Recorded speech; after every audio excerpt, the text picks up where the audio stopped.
Hello সবাই, নিশ্চয়ই আপনারা ভালো আছেন। আজকে আমার লাস ভেগাসের শেষ দিন। তো চিন্তা করলাম যে সবাই মিলে লাস ভেগাসের এই আশেপাশে যে এলাকাগুলো আছে এই সবগুলো জায়গা ঘুরবো। এখানে আসলে ঘোরার মতো অনেকগুলি জায়গা আছে এবং প্রত্যেকটি জায়গাই হচ্ছে মনোমুগ্ধকর। তো আমরা চিন্তা করলাম যে আজকে আশেপাশে একটু ঘোরাঘুরি করে বোট রাইডিংটা করব। তো যেটাকে বলে গ্যান্ডোলা। আসলে ইনডোরও আছে, আউটডোরও আছে। আপনি যেটা নেন এটা হচ্ছে আপনার উপরে। আর পার পার্সন হচ্ছে $39 করে। তো ইনডোরটা যেহেতু আমরা দেখে ফেলেছি, এই জন্য আমরা সবাই মিলে প্ল্যান করলাম যে আমরা আউটডোরটাই করবো। আমার সাথে আসেন।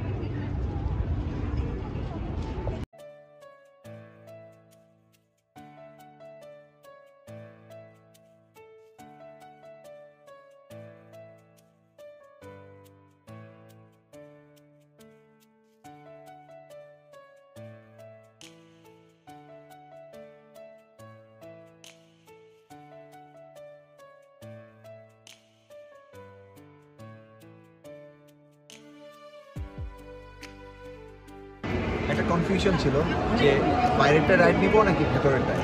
বাইরে যখন গেলাম তখন দেখলাম যে প্রচণ্ড রোদ, বিকালে আসলে ভালো। এই জন্য আমরা এখন সিদ্ধান্ত নিয়েছি ভেতরেরটাই রাইড।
অ্যাট লাস্ট আমরা উঠলাম এবং জার্নিটা আসলে খুব চমৎকার। এবং আমাদের যে বোট রাইডে যিনি আছেন আমাদের সাথে, সে হচ্ছে নাফিজা এবং ভ্যালেন্টিনা।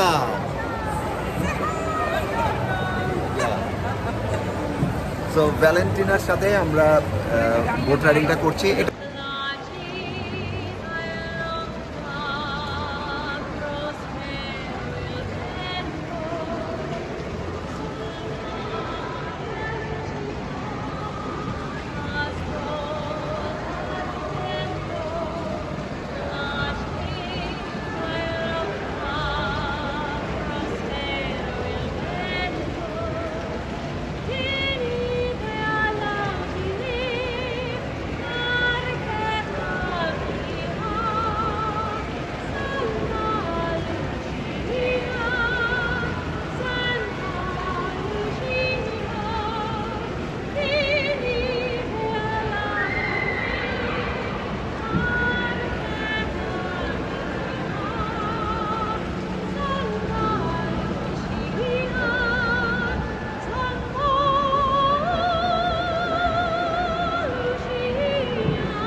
আজকে আমরা আশেপাশে আরও কিছু জায়গা এক্সপ্লোর করব, ঘোরাঘুরি করব।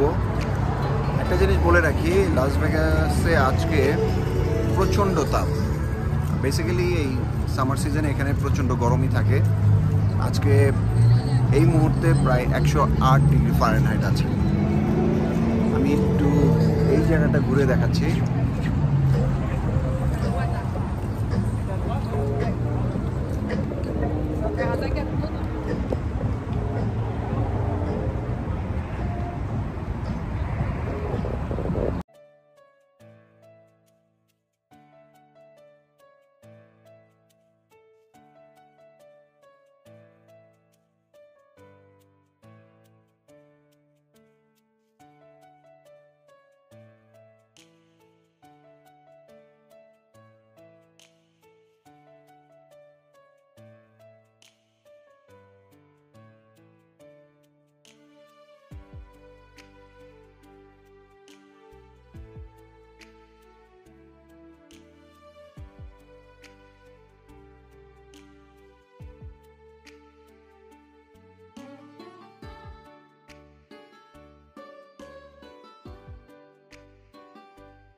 আমরা যে জায়গাটা দিয়ে শুরু করেছিলাম মানে আমাদের রেস্টুরেন্ট, সেই রেস্টুরেন্টে খাওয়া দাওয়া করি। আজকে মোটামুটি একটু সাইট সিন করে লাস ভেগাস থেকে আমরা বিদায় নিচ্ছি। পুরো সময়টা আসলে আমাদের ভালো কেটেছে, বিভিন্ন জায়গায় আমরা ঘুরেছি এবং এই ছোট ছোট জায়গাগুলি আপনাদের সাথে শেয়ার করার চেষ্টা করলাম। আপনাদের যদি ভালো লাগে লাইক কমেন্টস করে আমার সাথে থাকবেন। সে পর্যন্ত টাটা, টেক কেয়ার।